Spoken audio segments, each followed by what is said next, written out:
can't keep up with the UK weather. It's so dull right now. And it started chucking it down. Let me show you what I'm looking at right now. Oh my gosh. Can you see this rain? Hey guys, welcome to today's video. Welcome back to my channel. I have been wanting to film this video for such a long time. So essentially, I've wanted to sit down and talk about everything I've learned over the course of my gap year, and it will include stuff I've learned in lockdown as well. Because I've learned so much, I've been thinking about how best I want to film this video, because I know that I could waffle for ages and ages about what I've learned. So the other day I basically sat down and wrote down all the things that I'd learned. So many things came to mind, but it actually came to quite a round number. It came to 30 things, and there are probably more, but I'm basically going to be talking through 30 things I've learned in my gap year. So yeah, I really hope you enjoyed this video. Like it if you did, comment down below, subscribe. Honestly, before we start this video, I just need to say that this gap year has been so transformative. So yeah, I'm here to try and convince you why and how that is the case, but I suppose I should give it a little bit of background. So hello, hi, I'm Holly Gabrielle. This is my channel if you are new, and essentially last year in 2019 I graduated from Cambridge. I did a degree in biology, essentially biological natural sciences, and yeah, I decided to take a gap year. I'm now, hopefully, fingers crossed, gonna be doing a master's in London. But yeah, I basically took a year out and I went traveling for 3 months around Australia. Most of my gap year, especially in 2020, was lockdown. I set up a tutoring business online, which I'm now expanding. So yeah, I've done quite a bit. Without me waffling too much at the start, basically here are 30 things that I've learned in my gap year. So yeah, in no particular order, we're starting with boats are not as bad as I thought they were. I've grown up with a huge phobia of boats. I never used to get seasick, like physically sick, but it was a mental struggle for me. Once I'd get off the boat, I would feel as if I was still rocking, and especially when I was trying to get to sleep, I would still feel as if I was rocking and on a boat, and it would make me dizzy and stressed and anxious, really anxious, and I hated it. But basically in Australia, I think I definitely conquered that fear. If you guys know me, you'll know I don't like boats that much, but wish me good luck.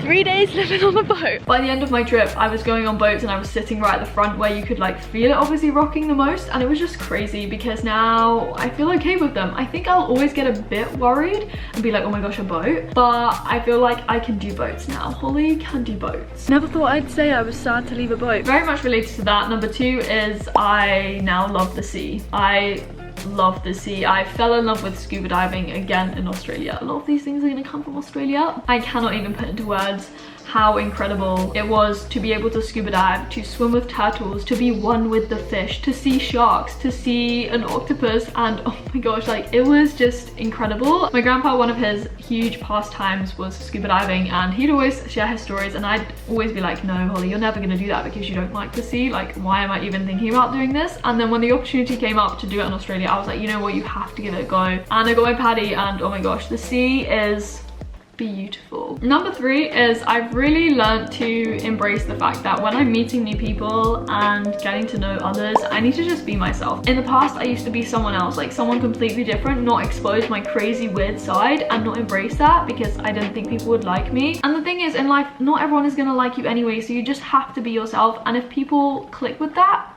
they'll like you. He ain't never even been impressed at this Polly, why I'm not in quiet on the set like zip. I especially embraced that in the latter half of my trip around Australia when I was meeting new people all the time, and as soon as I started being myself, I found people that actually liked me and found me pretty funny and got on with me. Literally embrace your weirdness, okay? Just embrace it. Number 4 is podcasts are so insightful. So insightful. I never used to listen to podcasts. I never thought I could absorb information through listening, but having now listened to so many podcasts, whether I've been walking or running, it's such an amazing way to learn new information. Number 5 is a recent revelation. I am really starting to tap into my entrepreneurial mindset, like create my own businesses, be my own boss, and just, you know, expand in novel and unique ways that I kind of want to drive and initiate myself. Okay, number 6 is I've realized that realizations sometimes take a while to realize.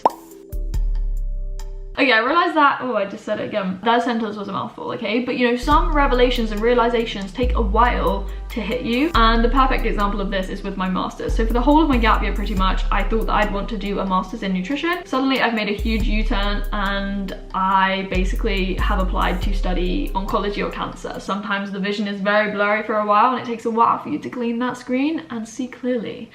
you know. Number 7 is when solo traveling, you really can find yourself. This idea of finding yourself when solo traveling, I never used to believe. I never really understood what people meant by finding yourself, and I'd always just brush it off and be like, no, you literally can't find yourself. What are people talking about? But genuinely, Lost Holly was found when solo traveling. It makes so much sense to me now. I can't really put it into words, but I genuinely did find myself. If you've watched my videos for a long time, I think you'll definitely agree with me and say that I've grown a lot throughout my gap year, and a lot of that has come from solo traveling, what I've taken away from those 3 months in Australia. I'm growing with happiness, like I genuinely am growing with happiness. Number 8 is that reading can open doors to such creative, mindful adventures that you can just, I don't know, conjure up in your own head. And I always said to myself, I can't read. Holly, you don't have the patience to sit down and read a book, like you're always doing other stuff. I can leave some of my book videos linked or down below, but basically it all started with a little lockdown challenge to read more, and look where I am now. I've read quite a few books and I can definitely say I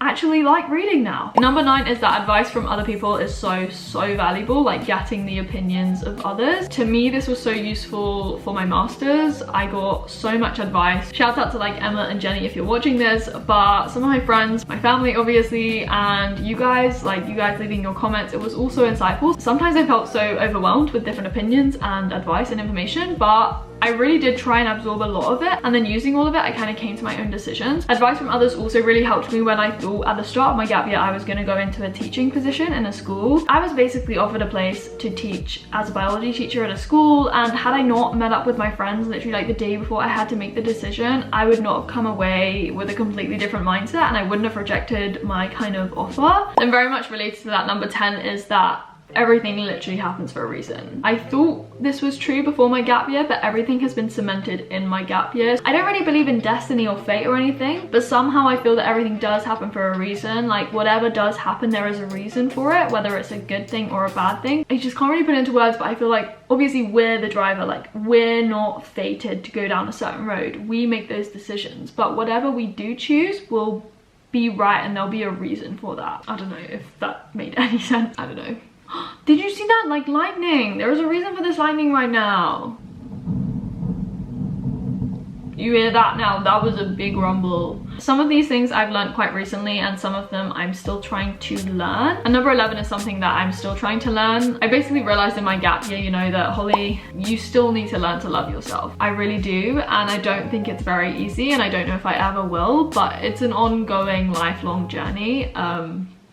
Yeah, I just I'm getting a bit emotional thinking about this. I don't even know why, but like everyone needs to learn to love themselves. Some days I think I've learned this, other days I know I really haven't, but you know, this is an ongoing process. On the topic of love, number 12 is I can't really put this into one point and I need to expand on this, but basically I had this big revelation, and it was when I was in Australia. If you watched like my Q&A video whilst I was traveling, you'll know this. Okay, so about the romances thing, so I just need to process what I'm trying to tell you because it's still very like mixed in my head. But basically I can say now that I get why people are in relationships, right? Before that I just did not get it. I really didn't, and it might have just been the fact that I didn't really pay much attention to it, or I didn't think about it. But when you're solo traveling, you are on your own, like you're in your own thoughts a lot of the time, and you have the time to think about lots of different things. This was all part of finding myself, I suppose, but this is a big insecurity or source of anxiety for me, because like I don't feel as if I love myself enough to trust that someone else could love me, and it's all just this big like whirlwind in my head. I can't really make sense of it, but I never really feel like I'll reach a point when I can be in a relationship myself, you know. But I've realized why people are in relationships, basically, is what I'm saying. Life is there for you to, I don't know, live it with other people, and from like a romantic perspective to live it with someone else. And so I suppose based on that, I'd say that I'm like open to relationships. However, like I always feel as if I'm going to be running away from it. Okay, moving on from like the lovey-dovey stuff, which I find quite difficult to talk about. Basically I found spin classes and static spin biking, spinning on a bike. I love it. I started to go to spin classes after I'd graduated and I was going to the gym. I now have my own spin bike, which I got in lockdown. Static spin biking is so much better for me personally than road biking. Number 14, this is not really new, but it's been cemented in a weird way. Family has always meant everything to me, and I feel like I've had to appreciate the fact that sometimes my family will do things just because they love me. I take things the wrong way all the time, and so often I will assume that my family are doing things or they're saying certain things to hurt me. I still have a hard time doing this, but I just have to accept that they're doing it to look out for me and because they love me and they have my back, and to me that is why family means everything to me. Number 15 also came when traveling, but basically meeting new people and talking to others is literally life-changing. I am still very much introverted, but I never really appreciated like friendships and communicating with others. I would very much be like in my own shell, but having traveled and just met so many people, I've realized that when you talk to other people and you just hear about their stories, it's incredible. And so I've therefore always had my money on family relationships and stuff, but I've now increased the value of like friendships in my life. Number 16, short and sweet. Spontaneity is literally the spice you need in your life, okay? It's like the spiciest spice, and everyone needs a bit of spontaneity. I'm laughing at number 17, but basically number 17 is short hair. Cutting my hair really short has given me an appreciation for my frizzy, poofy hair. You know, before that, I really didn't like it. I wanted to change it. I would straighten it a million times to try and make it straight to get rid of the frizz. I can say that I really like my hair now. When it's short and poofy, I'm like, yes, I love this and live for it. Number 18 is basically that bullet journaling. So I recently discovered this in lockdown, and I can link my bullet journaling video. Bullet journaling is literally like therapy to me. It's the therapist that you can rely on anywhere and any time of day. Books with dots on a page, I don't know how it's so powerful, but it is, okay? It is. Number 19, this relates to tutoring. So as you guys know, in my gap year, I essentially started online tutoring, and I'm now kind of expanding my tutoring business. Basically, it's taught me in a nutshell that teaching others and sharing information with others is so rewarding. I love sharing my enthusiasm basically for biology. On the learning front then, number 20 is basically that learning is so much more than studying for exams. I've been super busy in my gap year, but I've somehow found the opportunity to learn and step outside my comfort zone of learning. I've educated myself about the Black Lives Matter movement, for example. I read the book Educated, and that really taught me that learning and education is about learning more about the world and yourself. I've been learning German. I've just given myself more freedom to learn more and absorb information. I still have a long way to go with it, and there's so much more I still should learn, but it's given me a better appreciation for what learning means to me. Number 21, I get the peanut butter hype now. Before, I didn't really quite get it. And peanut butter with sweet potatoes, it's a match made in heaven, okay? Number 22 is basically that I think at some point in my life, I want to live abroad. I don't know how long that will be for, but I want to live abroad. And I think the destination would be Australia. I kind of consider it my second home. And I've only been there for like 3 months. It's not even a very long period of time. If you watch my traveling vlogs and stuff, you'll know that I did talk a lot about living in Australia, and I really had this urge to move out there. All I can say is thank you, Australia.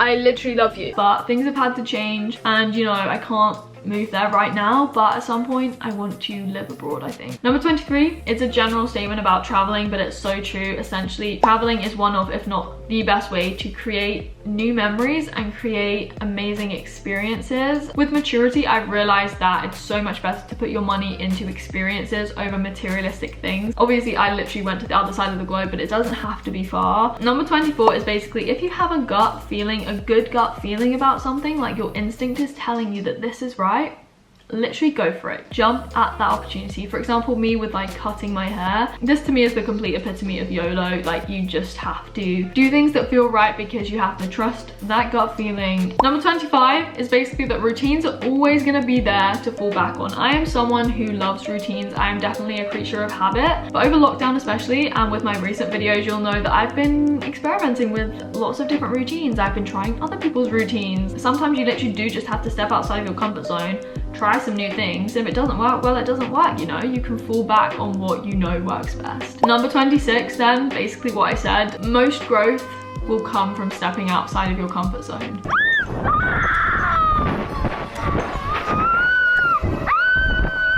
Number 27, I really hope I haven't got the numbers muddled up as I do in these types of videos, but basically I've define what productivity really means to me. And that simply is that being productive means making the most of my time in a given situation, you know, whatever feels best. And so sometimes, yes, that will be taking everything off on my to-do list and being like so on it with my day. But other days it might just be to take it slower and to just go on a walk and not really do much. And you know, that's also productive. It's making the most of my time in that given context in the best way possible that feels right, you know. And so it will not be the same for everyone, and it will not be the same for me on every single day or in every single hour of my day, you know. 3 more. So number 28 is basically that weekly planning for me is so much better than daily planning. For literally like the majority of my life, I've planned my days as they come. However, I've realized that if I plan over 7 days, so a bit of a longer period, it's so much more efficient, and I feel like I can organize my time better and prioritize. Number 29 is basically to not rush anything, and especially if you don't have a very good gut feeling about it. I bided my time with my master's decisions, okay? I was stringing it out because I knew something didn't feel right. So the last one is everything in life is transient. That's true anyway, but I never really, again, thought about it too much. And I mean, thinking in like a binary way here, all good things sometimes do have to come to an end. So for me, that meant like graduating from uni and moving on from Cambridge and stuff. But on the other hand, like bad things, if you're not having a good day or you're not having a good hour or a week or a month or a year, you know, it's only a transient period of your life and you will get over it. Try not to waste your time basically worrying about it. That's 30. I think there are other things I've definitely learned, but as I've banged on a lot about in this video, it's just been one roller coaster of a year. I know it's kind of felt a bit stagnant in lockdown, and for me, I would have loved to have done more traveling. But you know, everything does happen for a reason. There's a reason for this, you know, and everything's transient. Yeah, there is so much that I've learned, and I'm just so grateful for this year. I'm so grateful to have had this year and to have had the opportunity to take some time out and not rush into anything. I hope this has maybe convinced you that taking a year out and having a gap year is not a bad thing at all. So yeah, if you want any videos kind of related to this, definitely like this video or comment down below. But yeah, I hope you enjoyed it. I hope you maybe learned a bit more about me, or you know, just enjoyed the video in general. Subscribe, as I said at the start, if you want to, and I will speak to you very soon in another video. It is now stopped raining, you'll be glad to hear. Bye!